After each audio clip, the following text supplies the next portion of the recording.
Bonjour à toutes et toutes, je suis ravie de vous retrouver aujourd'hui et j'espère que vous allez très bien.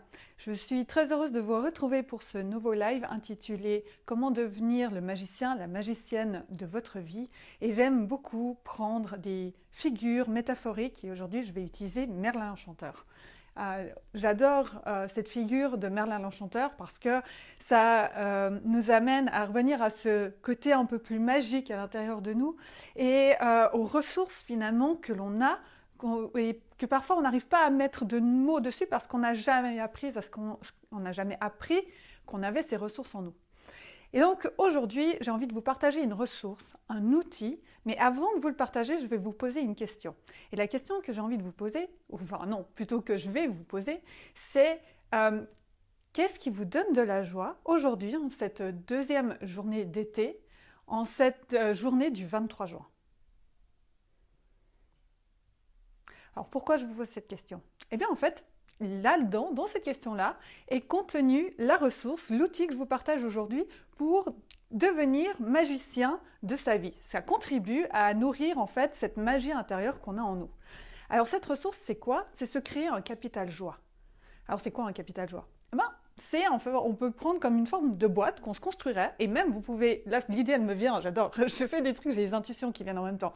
Vous pouvez vous construire une boîte que vous pouvez ouvrir, elle peut être dans un carton, en papier, en carton, où vous pouvez mettre dedans des petits billets. Et sur ces petits billets, par exemple, chaque soir vous le faites, et vous écrivez sur votre billet les choses qui vous ont apporté de la joie durant la journée de 3 à 5, pas besoin d'en faire 36 000. Et ce que vous faites, c'est que ce billet, ou ce que vous faites un carnet sur à côté de votre lit, ou ce petit billet que vous mettez dans votre boîte, et en fait, vous alimentez votre boîte, votre capital joie. Alors, qu'est-ce que ça fait? En fait, c'est que déjà pour notre cerveau, ça entraîne notre cerveau à mettre des mots sur les belles choses, les choses qui nous font du bien, et non pas les choses négatives, parce qu'on est entouré de choses négatives, et que notre cerveau, il adore plus s'intéresser à ce qui est négatif plutôt que ce qui est positif. Maintenant, ce capital joie, il se nourrit. Ça s'entraîne, finalement, comme tout, ça s'entraîne. Mais ce qui est génial, c'est comme on est dans quelque chose qui nous fait plaisir, de le nourrir, ça continue à nourrir, quoi. C'est un cercle vertueux, c'est sans fin, ça ne s'arrête pas. Et donc, au bout d'un moment, on commence nous-mêmes, par exemple le matin, à faire nous-mêmes le jeu, dire oh waouh, génial, qu'est-ce qui me nourrit aujourd'hui? Tiens, c'est une question de dire, une question quand vous vous levez le matin, que vous sentez que vous avez une journée, oh non, il y a cette journée, il y a ça qui m'attend, j'ai pas très envie. Très bien de me dire, tiens, qu'est-ce qui va m'apporter de la joie dans cette journée? Qu'est-ce qui va m'apporter de la joie? Passer un moment avec un de mes collègues, peut-être un loisir à la fin de la journée. Moi, par exemple, je me souviens que les mardis, je me levais le matin, très heureuse de venir avancer sur mon travail, mais aussi très heureuse de me dire, waouh, génial, ce soir j'ai mon cours d'improvisation théâtrale avec un groupe que j'adore. Et c'est ça qui est super intéressant, c'est de se dire, tiens, durant la journée, tiens, qu'est-ce qui me met en joie? Tiens, je me réjouis de quoi? Vous nourrissez votre capital joie. Et ce qui est super important pour notre cerveau, c'est de prendre conscience de ça. Parce qu'en fait, autour de nous, on voit des choses et c'est des automatismes, on a l'impression que c'est normal qu'elles soient là.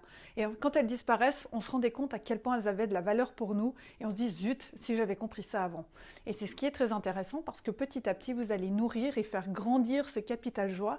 Et quand il y a des moments difficiles qui arrivent, vous avez ce qu'on appelle des ancrages, votre capital joie dans lequel vous reliez pour pouvoir vous attacher à des choses qui vous amènent de la joie, qui vous font du bien pour traverser les moments plus difficiles. Donc voilà, c'est un outil pour devenir magicien de sa vie. Et puis ce qui est chouette, c'est qu'il y en a plein d'autres et que nous sommes toutes et tous des magiciens, des magiciennes, des Merlin l'Enchanteur.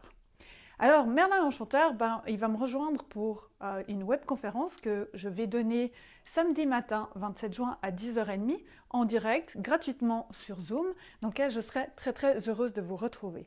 Je vais vous mettre le lien en dessous et cette webconférence est intitulée « Pourquoi devenir le Merlin l'Enchanteur de votre vie aujourd'hui est un atout ». On va revenir sur l'idée de ce capital joie et on va revenir sur qu'est-ce qu'amène Merlin l'Enchanteur. Et je vais pour ce faire aussi utiliser le Merlin l'Enchanteur du film Disney. Donc le lien d'inscription va se trouver en commentaire sous ce live, juste à la fin de ce live. Je vous remercie énormément d'avoir été présente d'être présent sur ce live, d'avoir vu cette vidéo. Je me réjouis énormément de vous retrouver. Et si vous pensez que ce que j'amène aujourd'hui ou que le sujet de la webconférence de samedi puisse être intéressant ou puisse aider, accompagner quelqu'un de votre entourage, eh bien, partagez-lui l'information. Je vous remercie, je vous fais de gros bisous, je vous souhaite une très belle journée avec énormément de joie et surtout prenez soin de vous. Gros bisous et à tout bientôt. Bye.